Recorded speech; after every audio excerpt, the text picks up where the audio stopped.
BBC বাংলার সান্ধ্য অধিবেশন প্রবাহতে আপনাদের স্বাগত।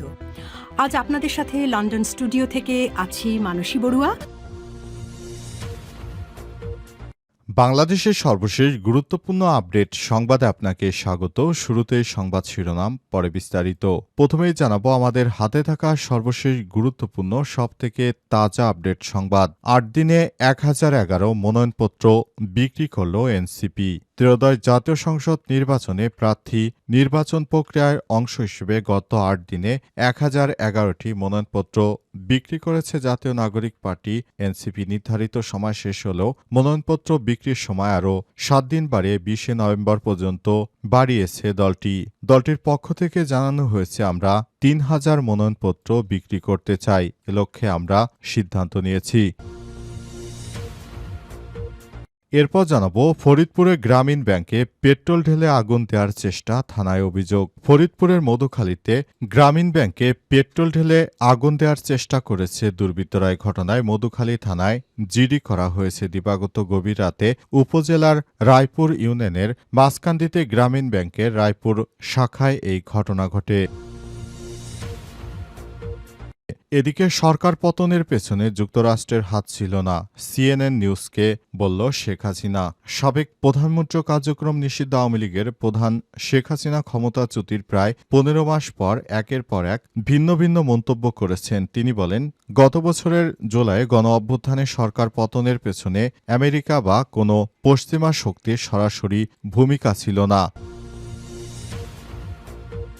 এবারে জানাবো সাত সকালে দাঁড়িয়ে থাকা বাসে আগুন।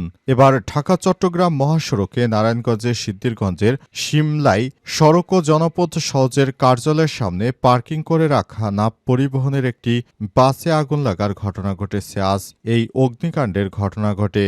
সিদ্ধিরগঞ্জ থানার অফিসার্স ইনচার্জ মোহাম্মদ শাইনুল আলম জানান, মিনিবাসটি আজ চালক সেখানেই পার্কিং করে চলে যান। বাসটিতে হঠাৎ করে আগুন দেখা গেলে স্থানীয় লোকজন ও ফায়ার সার্ভিসের সদস্যরা দ্রুত ঘটনাস্থলে পৌঁছে আগুন নিয়ন্ত্রণে আনে। এবং সর্বশেষ জানাবো ঢাকা চট্টগ্রাম মহাসড়ক অবরোধ। কুমিল্লা সদর দক্ষিণে বিয়ের ১৩ দিনের মাথায় স্ত্রীর সাবেক প্রেমিকের ছুরিকাঘাতে আবু বকর প্রকাশ আসিফ নামের এক যুবক নিহত হয়েছে। এই ঘটনায় জড়িতদের শাস্তির দাবিতে মরদেহ নিয়ে ঢাকা চট্টগ্রাম মহাসড়ক অবরোধ করেছে নিহতের স্বজন ও এলাকাবাসী। এই ঘটনার পরই ঢাকা চট্টগ্রাম মহাসড়ক দিয়ে যান চলাচল বন্ধ হয়ে যায়। প্রিয় দর্শক, এতক্ষণ শুনছিলেন সংবাদ শিরোনাম, এবারে বিস্তারিত। তবে তার আগে বন্ধুরা, অনুরোধ থাকবে এই সংবাদটিতে একটি লাইক দিন। এই চ্যানেলে আপনি নতুন হয়ে থাকলে আমাদের সংবাদটি দেখতে দেখতে চ্যানেলটি সাবস্ক্রাইব করে রাখুন। কমেন্ট করে বন্ধুরা আপনার মূল্যবান মতামত জানিয়ে দিন আপনি বিশ্বের কোন দেশ থেকে বা বাংলাদেশের কোন স্থান থেকে আমাদের সংবাদটি দেখছেন এবং শুনছেন। আর বন্ধুরা, সংবাদটি আপনার সোশ্যাল মিডিয়া ফেসবুকে শেয়ার করে বন্ধুদেরও দেখার সুযোগ করে দিন। গাজা যুদ্ধে আপনি যদি নিরীহ ফিলিস্তিনিদের ভালোবেসে থাকেন, কমেন্টে ইয়েস লিখে বিশ্ববাসীকে জানিয়ে দিন। এবারে বিস্তারিত। ৮ দিনে ১,০১১ মনোনয়নপত্র বিক্রি করল এনসিপি। ত্রয়োদশ জাতীয় সংসদ নির্বাচনে প্রার্থী নির্বাচন প্রক্রিয়ায় অংশ হিসেবে গত ৮ দিনে ১,০১১টি মনোনয়নপত্র বিক্রি করেছে জাতীয় নাগরিক পার্টি এনসিপি। নির্ধারিত সময় শেষ হলেও মনোনয়নপত্র বিক্রির সময় আরও ৭ দিন বাড়িয়ে ২০ নভেম্বর পর্যন্ত বাড়িয়েছে দলটি। শুক্রবার ১৪ নভেম্বর সন্ধ্যায় রাজধানীর বাংলা মোটরে অস্থায়ী কেন্দ্রীয় কার্যালয়ে আয়োজিত এক সংবাদ সম্মেলনে তথ্য জানান এনসিপির মুখ্য সমন্বয়ক ও কেন্দ্রীয় নির্বাচন পরিচালনা কমিটির প্রধান নাসির উদ্দিন পাটোয়ারি। তিনি আরও বলেছেন, দলটি লক্ষ্য ৩,০০০ মনোনয়নপত্র বিক্রি করা। আগামী কয়েকদিনে ইনশাল্লাহ আমরা এই লক্ষ্য অর্জন করতে পারব। তিনি বলেন, চিকিৎসক, আইনজীবী, পেশাজীবী, ব্যবসায়ী, আলেমোলামা, শিক্ষক সহ বিভিন্ন শ্রেণী পেশার মানুষ, তাদের মধ্যে আগ্রহ বাড়ছে এই মনোনয়নপত্র কিনতে। তিনি মনোনয়নপত্র সংগ্রহ করা যাবে বাংলা মোটরের রূপায়ণ ট্রেড সেন্টারে দ্বিতীয় তলা থেকে এবং অনলাইন ও অফলাইনের মাধ্যমে। সংবাদ সম্মেলনে সাংবাদিকদের ও মনোনয়নপত্র কেনার আহ্বান জানান নাসির উদ্দিন পাটোয়ারি। তিনি বলেন, আপনাদের মজুরি এখনো ঠিক হয়নি। নিজের অধিকার নিয়ে সংসদে কথা বলার জন্য মনোনয়নপত্র তুলতে পারেন। তিনি আরও জানান, দক্ষ সৎ মানুষ রাজনীতিতে আনতেই এনসিপির এই উদ্যোগ। গডফাদার, চাঁদাবাজ, সন্ত্রাসীদের নয়, আমরা ভালো মানুষের সংগঠন বানাতে যাই। সেজন্য আমরা অনেক দিন ধরে চেষ্টা করছি। আমি আশা করছি এদেশের প্রতিটি সচেতন মানুষ আমাদের পাশে থাকবে। আমরা দেশটাকে ভালো কিছু দিতে চাই, সেই অপেক্ষায় রয়েছি আমরা। তিনি আরও বলেছেন, এ অবস্থায় চলতে থাকলে এনসিপি একদিন বাংলাদেশের সবথেকে বড় রাজনৈতিক দল হবে ইনশাআল্লাহ। ফরিদপুরের গ্রামীণ ব্যাংকে পেট্রোল ঢেলে আগুন দেওয়ার চেষ্টা, থানায় অভিযোগ। ফরিদপুরের মধুখালীতে গ্রামীণ ব্যাংকে পেট্রোল ঢেলে আগুন দেওয়ার চেষ্টা করেছে দুর্বৃত্তরা। এই ঘটনায় মধুখালী থানায় জিডি করা হয়েছে। শুক্রবার 14 নভেম্বর দিবাগত গভীর রাতে উপজেলার রায়পুর ইউনিয়নের মাসকান্দিতে গ্রামীণ ব্যাংকের রায়পুর শাখায় এই ঘটনা ঘটে। রায়পুর শাখার দ্বিতীয় শাখা ব্যবস্থাপক বাবুল হোসেন বলেছেন, দুর্বৃত্তরা ন্যাকড়ায় পেট্রোল দিয়ে আগুন জ্বালিয়ে ব্যাংকের মূল দরজা দিয়ে ভেতরে দেওয়ার চেষ্টা করছিল। জানালা দিয়েও ভেতরে আগুন দেওয়ার চেষ্টা করে, কিন্তু ভেতরে আগুন দিতে না পারায় কোনো ক্ষয়ক্ষতি হয়নি।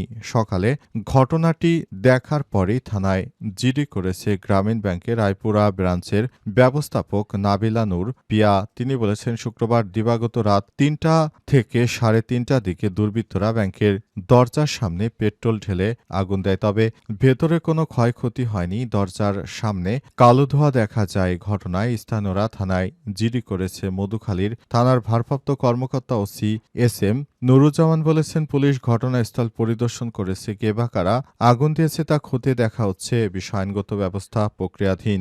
দেশের অভ্যন্তরে সব নাশকতা ছড়িয়ে যারা দেশের বিরুদ্ধে ষড়যন্ত্র করছে তাদেরকে পুলিশের সদস্যরা কোনোভাবেই ছাড় দেবে না। যারা এই ধরনের কর্মকাণ্ড করছে তারা হচ্ছে এই দেশের শত্রু।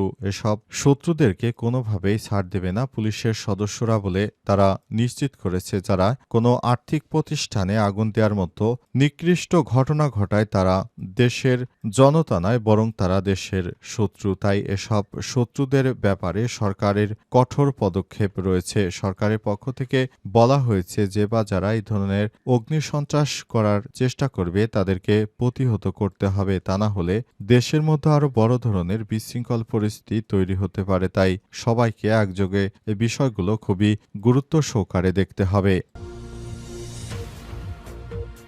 সরকার পতনের পেছনে যুক্তরাষ্ট্রের হাত ছিল না, সিএন নিউজকে হাসিনা।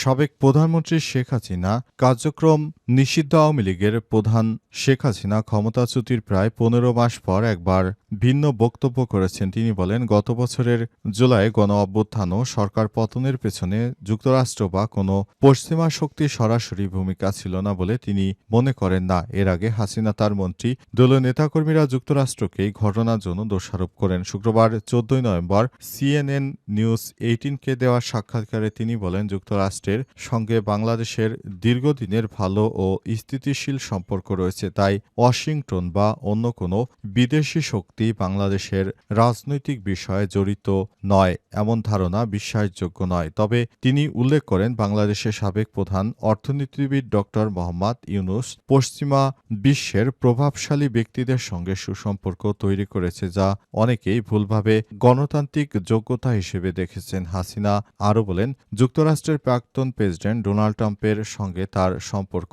ভালো ছিল। গত বছর জুলাইয়ে সরকারি চাকরিতে কোটা সংস্কারের দাবিতে শিক্ষার্থীরা শান্তিপূর্ণ আন্দোলন শুরু করেন। তবে আওয়ামী লীগের ছাত্র সংগঠন ও সশস্ত্র ক্যাডারদের হামলার ফলে সহিংসতা ছড়িয়ে পড়ে। রাস্তায় রক্তপাত দেখা দেয় এবং জনরোষ তীব্রভাবে আন্দোলনে বৃদ্ধি পায়। এই পরিস্থিতিতে সরকার পতনে দাবি উঠলে শেখ হাসিনা দেশ ত্যাগে বাধ্য হয়। জাতিসংঘের মানবাধিকার হাই কমিশন ও HCHR প্রতিবেদনে জানানো হয়েছে, জুলাই আগস্টে গণ অভ্যুত্থানে 1000-এর বেশি মানুষ নিহত হয়েছে। নিরাপত্তা বাহিনীর সামরিক অস্ত্র ও শটগানের গুলিতে অধিকাংশ নিহত হন। ওই সময় শেখ হাসিনার ভূমিকা নিয়ে বিভিন্ন তদন্ত প্রতিবেদন প্রকাশিত হয়েছে। বিবিসির অনুসন্ধানী প্রতিবেদনে একটি ফাঁস হওয়া অডিও রেকর্ডিং থেকে জানা যায়, তিনি নিরাপত্তা বাহিনীকে বিক্ষোভকারীদের বিরুদ্ধে প্রাণঘাতী শক্তি প্রয়োগের অনুমতি দিয়েছিলেন।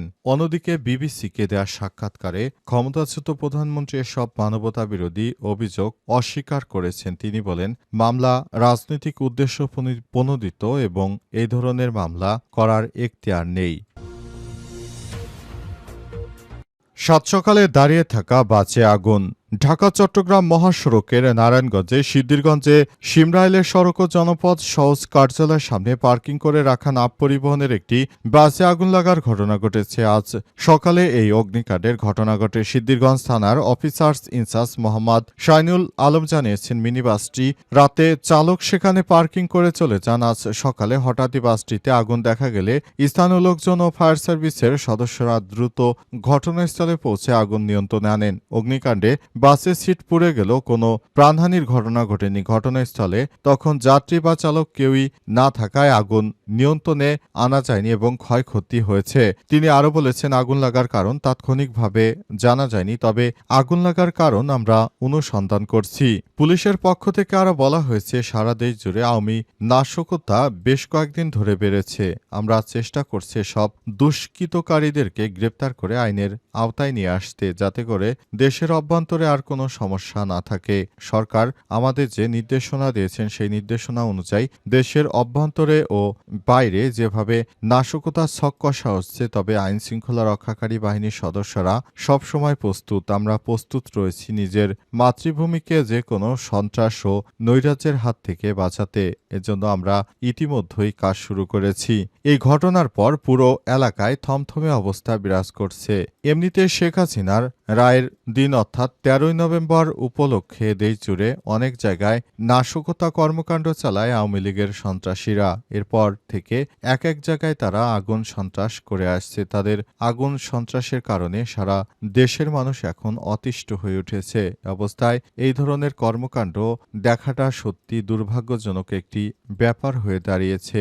অন্তর্বর্তীকালীন সরকারের প্রধান উপদেষ্টা চায় দেশটাকে একটি সুষ্ঠু সুন্দরভাবে পরিচালনা করতে, তবে ভারত থেকে আওয়ামী লীগ সবসময় এগুলো প্রতিহত করছে। বাংলাদেশটাকে একটি খারাপ অবস্থানে নিয়ে যেতে আওয়ামী লীগ সবসময় চেষ্টা চালিয়ে যাচ্ছে।